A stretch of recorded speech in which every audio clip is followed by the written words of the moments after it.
Well, it is a great pleasure to be linking to Japan to talk to Professor M.G. Sheftall, specifically about his still new book on Hiroshima, The Last Witnesses. Thank you so much for your time, Professor Sheftall.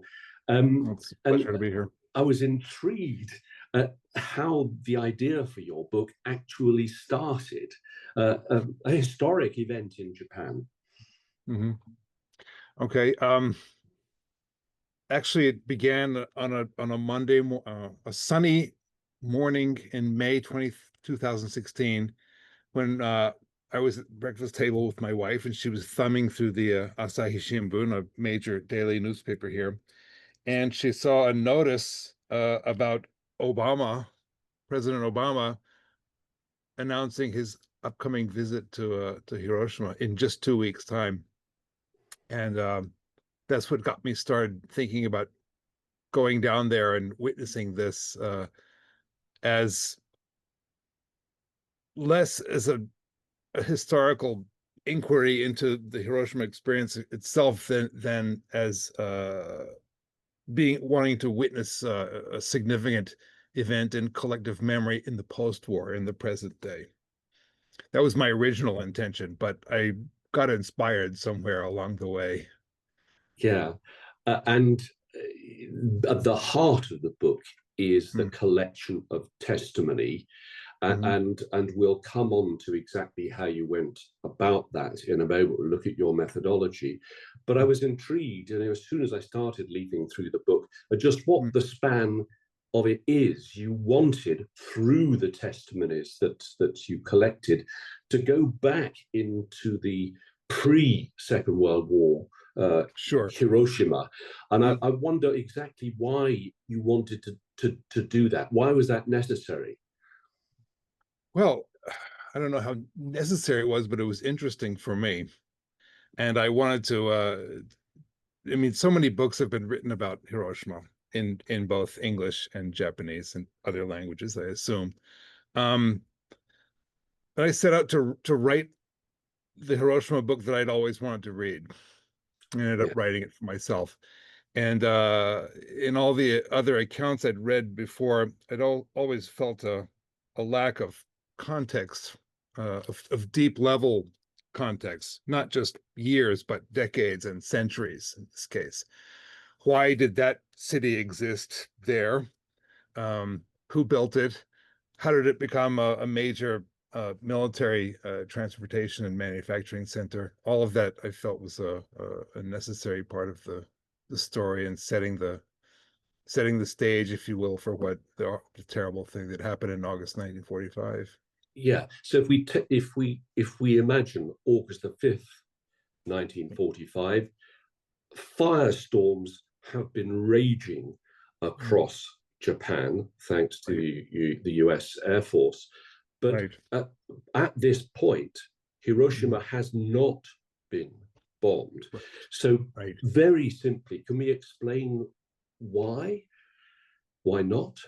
Well, it was being held back to use the atomic bomb on, and the Pentagon planners wanted a pristine target so they could assess the full capabilities of this weapon, already knowing obviously that this was going to be technology that was going to shape the world to come. Unfortunately, that's proven to be true, as events in Iran have proved in the past couple of days. It's still very much a part of our lives, and we should not forget that. So yeah,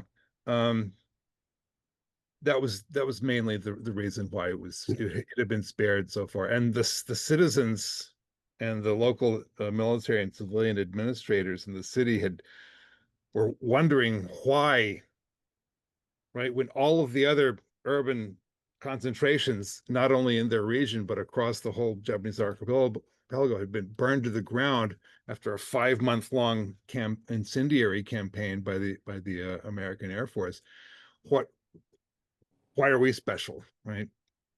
And whenever aviators were allied or American aviators were shot down and captured in the region, they were grilled by interrogators. Why? What's so special about Hiroshima? And of course, at that pay grade, no one had any idea what they were talking about. Yeah.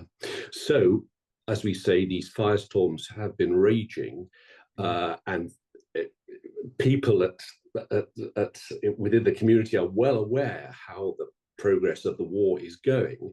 But how, from the people you've spoken to, how would you describe their mood when it comes to, whether or not they were defeatist or arrogant or, determined to go to the bitter end? Or what is that mood at this point in August 1945? Right. Um, well, they weren't getting the highest quality information from the information environment at the time. Um, and the basic line that they were being fed by the government on the radio and the newspapers was that the Americans, inclusive of the other allies, the British Commonwealth, etc., were being lured into the home islands for the final decisive battle in which Japan would have to emerge victorious, bringing all these wonderful kamikaze pilots to bear. Certainly, the gods would protect us in the end, and Japan would emerge victorious. Yeah. And people really believed this. Yeah. Yeah. So let's look at how you went about your task. And of course, the first thing is, how do you find people to talk to? And I mean, I think before we look at that, I just wonder if you give us an overall comment about just how willing, in your past experience, your long years in Japan, how willing people are, maybe of different generations, to actually talk about the war. All right.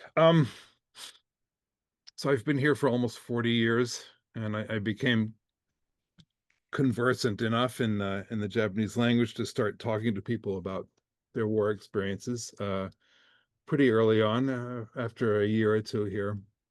And remember that when I arrived here in 1987, everyone in Japan 50 years or older had their own personal war stories. That right. Everyone who had been in the home islands in 1945, 44 to 45, had memories of the B-29s flying over and bombing their cities, perhaps burning their homes down, killing family members. So everywhere I went, I was aware that the people around me, the middle-aged and older people, all had those memories, and I often wondered what they thought when they looked at me, a 25-year-old American man who probably looked just like the boys who dropped the napalm on them only scant 40 years earlier, right? In my experience, Japanese people were quite open about talking about their own personal experiences. What people did not like talking about was, why did that war happen? And I've always thought that the thing that was constraining their willingness to talk about that was they were afraid of calling the emperor's war responsibility into question. They didn't want to talk about that, so they kept it very local. They could tell very detailed stories about what had happened to them, what had happened to their city, but they were not keen about going into big philosophical or historical questions. Well, that's a fascinating distinction. It really is. But so we come on to this business of how you find people. In so many oral history projects, that is stage one. How do we find people? What is it? Newspaper articles appealing to people, or what? How did you go about it? Well, in the early days, as I was just talking about when I first came here, they found me, and very often there was alcohol involved. I would just, go into a neighborhood bar, sit down after my evening English classes, and just want a nice cool beer before I go home. And I would very often just get some older fellow in my face and saying, well, why did you do that to our city, and why did you bomb Hiroshima and all? And I found myself being the local grassroots ambassador of the United States of America, uh, uh, a job title I never asked for, but was thrust upon me. And all these years of those years of interrogations at the hands of my cultural hosts just developed in me a fascination about and a Yeah, but desire to so are you saying that you've tapped in this book, you've tapped into contacts you've had over the decades? I wonder how many new people you actually oh, found. for the Hiroshima thing? Yeah, No, there. Let's see. My oldest contact is will be 9 years old this year. Um, and as mundane as it sounds, it all started with a Google search. I put in the Japanese term for atomic bomb survivor, hibakusha, in the Google, hit enter, and in the first couple of pages of hits, I came upon a blog written by uh, a Hiroshima survivor who had a woman named Seki Chieko, who had gone on to a very successful career as a journalist writing for women's magazines and the like. And when she hit her 50s, which for her was in the early 1980s, she took a year off from her job to undertake an incredible project, which was or to give a little background on her. On August 6, 1945, there were 8,000 junior high school first graders working in the downtown area, clearing fire breaks around key civilian and military administrative facilities. She had been scheduled to go work on one of those sites with her classmates. She'd woken up with a stomach ache that morning, and she offhandedly remarked about it to her mother, intending to go on anyway, regardless of the stomach ache, to go join her classmates. But her mother said, no, stay home. And she did. And she survived, and all of her classmates were killed, and her teacher. And she lived for decades with this guilt, trying not to think about it. Um, and she'd gotten out of Hiroshima as soon as she could at age 18, gone up to Tokyo, gone to university there, then got her newspaper job, and had really never gone back. But as I said, when she was in her early 50s, she took a year off, and she went down to Hiroshima to carry out the incredible research project of tracking down the surviving family members of every one of her classmates and her teacher, and visiting their homes and interviewing them. And I guess this obviously was extremely cathartic for her. But she ended up writing a book that's still in print 40 years later. You know. yeah. And Once you've done your Google search and you come I across found people her. like that, you Right. presumably then it's a matter of networking as much as Right. anything Well, else. Yeah. that was there was a fantastic bit of good luck on my part that I found her as early on as I did, because as soon as I found the blog, I visited it. There was an email link, and I wrote her a letter of self-introduction. Now, this is about September 2016, so I was already about 3 or 4 months into my preliminary deep diving on the literature. So I knew a little bit of what I was talking about, Yeah. uh, not as much as now, obviously. Yeah. So I wrote her an email, and I said, I introduced myself. I'm Shizuoka University, blah blah blah, and I expressed my desire to meet with her at some point, and she said, "Sure, come on up."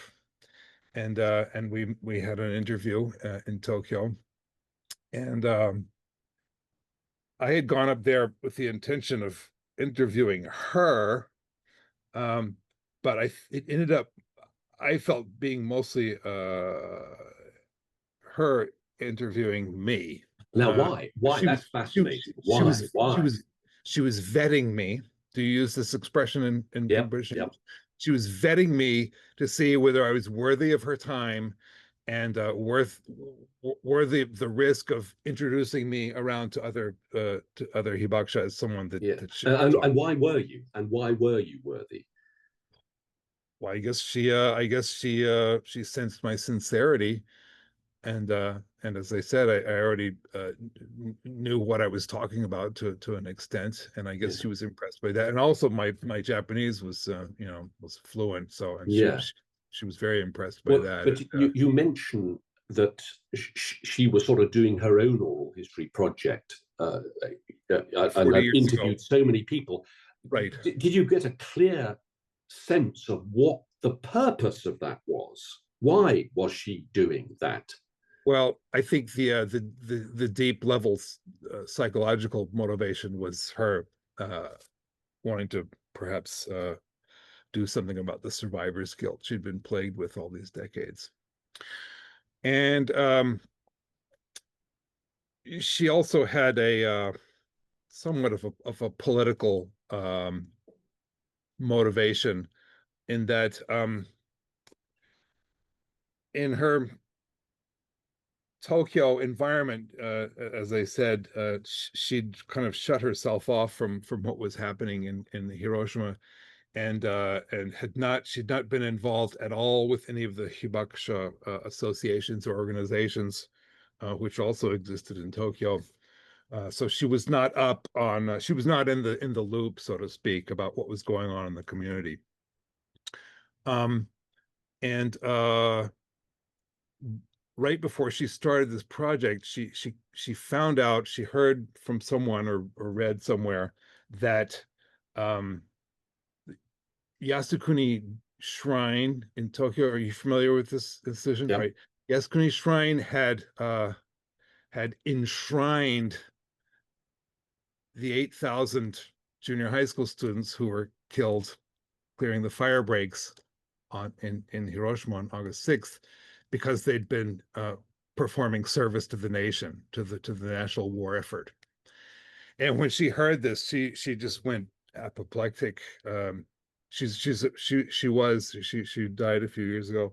A very liberal left leaning sort of person, very antagonistic towards the sort of Japanese who want to bring back the ancien regime of the pre 1945. There are a lot of people who want to do that. And when she found this out, she said to herself, well, certainly the families of the girls who were killed, she went to a girls' school, so all of her classmates were girls. So she thought to herself, well, certainly the classmates, the survivors of my classmates are also going to feel the same outrage that I'm experiencing right now, and I want to hear it from them, right? Um, and she went down there expecting that, and she was very shocked to find that almost all of them were very enthusiastic about it. So Yeah. what she realized then was that even in the community, the Japanese community that had suffered more than any other in Japan outside of Nagasaki, even there, this loyalty to the old imperial ideology and all was still alive and well and even thriving, and her anger about that comes through in her book also. Yeah, well, we'll post information about that on the site so that people can read Unfortunately, that. there's no But English version available, though. It really deserves a translation. right, I see. But look, you do your networking. You compile a list of targets, which I'm sure goes on developing over time. Mhm. And I'm wondering how you mentioned how wary she was, and I wonder how far that was something that occurred regularly. That people, yes, you made contact with them. Their first thought was, "Can I trust this guy?" or Yeah. whatever, or whatever. Mhm. Mhm. Um, well, I think she was wary and curious in equal measure. Um, After she'd read my email, she wanted to to meet this odd foreigner who was able to write such nice Japanese to her. But has that been typical subsequently To the others that I met? to all the others that you've been interviewing? Everyone. So she was the germination point of the network that like Yeah, a fractal spread at very high speed ensued after our initial meeting, and she put the word out that this American is okay, and you don't yeah, have to worry about him. So every subsequent interview I went to, they were already had been like primed to be accepting of me, yeah. And and was there any sense? Was there any sense that they wanted, for example, a list of questions? that they wanted me to bring a list of Yeah, questions? so well, Well, I send it to them in did. advance so that they could. It's another way of actually making sure that you were trustworthy. If they could see Oh, what you were going to ask. before the interview? No, nobody asked for that. It wasn't, they didn't do something that a politician would probably do in a similar Yeah. situation. No, But no, nobody. how much time would you set aside for each interview? When did you make sure About that there was a three limit of hours. time? About 3 hours. But like the have you read the book, or you've just looked Yeah, through it? no, I have. Yeah, I Read have. it, the whole thing. Okay. So the main characters in there. So I did about 3 hour interviews with exactly 51 hibakusha from Hiroshima and Nagasaki. And among those, there were some whose stories I felt were particularly what would I say, fitted to what I wanted to get across to my readers. And those people I ended up going back to again and again, visiting them again in person or phone calls or letters and emails. So Yeah, Seki Chiro is one of them, obviously. yeah, Oiwa Kohei, the other junior high school survivor, was another one. It's Gia Keiji, the young army corporal who had to do the corpse disposal for a week. Just I had contact with him and with his family yeah. also. Well, this is sensitive stuff, and Very, yeah. I'm wondering how you deal or dealt with the question of consent and signing some sort of agreement about the use of the material. I mean, how Mm. far was that something that you had to deal with? Really not at all, really, because all of I didn't talk to anyone who hasn't gone public with their story before. So I wasn't looking to dig up, never before heard stories of the Hibakusha and all. These are all people who are, I guess, in a certain cynical way, you could say they were kind of professional Hibakusha. They were seasoned storytellers, um, who had done school education programs and speeches and interviews with other Japanese media. So they and I told them up front, you said, I want to tell your story to Americans primarily, or other English speakers, and everyone was completely enthusiastic about that. And Yeah, anyone, but nobody wanted to see transcripts of what they'd said. well, No, I yeah, sent them transcripts of yeah, the interviews. And I said, is there anything in here that's wrong, first of all, or that you don't want me to talk about? Please tell me about it. So, yeah, yeah. and Well, of they course, responded. one of the problems with interviewing people so long after events Yeah, is that on the one hand, yes, there's what you would call pure memory, yeah. and then there's things that people may have gradually brought into their mindset, which are things that they've learned, that they've read, or they've talked to other people, which are not pure memories. And I wonder Mm, how you went about distinguishing between the two. okay. Um, every detail of their story that I was able to investigate, I did, and I cross-referenced it against primary resources, Japanese and American. And there were a few instances where I found mistakes in the stories that they told me, and I just didn't put those in the book. So I was Yeah, careful about checking all of that. yeah. Well, as you've already hinted at there, there's only a certain amount you could use in the book. You Right. had this army of transcribers creating Yes. piles and piles of Yes. documents. So Thank God for them. what provision did you then make so that that would be available to future researchers? Presumably, that's what you've done. Yes, I have it all on record, and I've told my wife to put it online after I die. So not until then. Yeah, Certainly not while any of the Hibakusha are still alive. yeah. Well, By you've then. mentioned there, that you're talking about hibakushas who are always professional transmitters of memory, Right.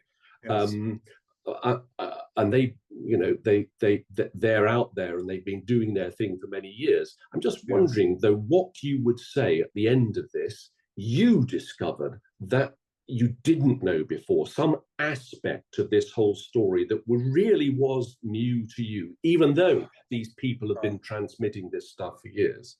Okay. Um, One of the things is what we talked about 10 minutes ago, which was how motivated the populace was, even at that late point of the war, to carry on to the end. It was almost like a London Blitz kind of zeitgeist, right? The keep calm and carry on thing. Don't complain. Just think about what the boys in the front are going through, et cetera, et cetera. All of that. There was a Japanese version of that, correlation to that happening here. Um, and I was surprised by that. I was also surprised by what they had gone through in the post-war, um, in terms of non-hibakusha, looking at them askance and Really? yes, as being as polluted or contaminated or just What does that someone. mean? Polluted and contaminated. What does that mean? Well, people didn't understand radiation, right? Um, and it had been explained in various ways in the media after the end of the American occupation. So that's another thing that's to be noted. The American occupation, it's often said that they had completely there was a complete media blackout on coverage of anything related to the bombs during the occupation. That's not quite true. There was coverage, but it was carefully censored, and there was nothing in there about what exactly the radiation had done to people's bodies. But the Japanese people knew through gossip and wives' tales and whatnot, that something horrible had happened to the bodies of the people in Hiroshima and Nagasaki that had not happened to the bodies of people, say, who had experienced just a normal run-of-the-mill incendiary bombing. Um, and to fill in the gap of the information gap about details of what had happened to these people, various rumors started spreading that, and a general understanding that the radiation damage was something akin to leprosy or something of that nature. Someone you didn't want to touch, someone you didn't want sharing your workplace with, and certainly not someone you wanted your son or daughter to marry. Yeah.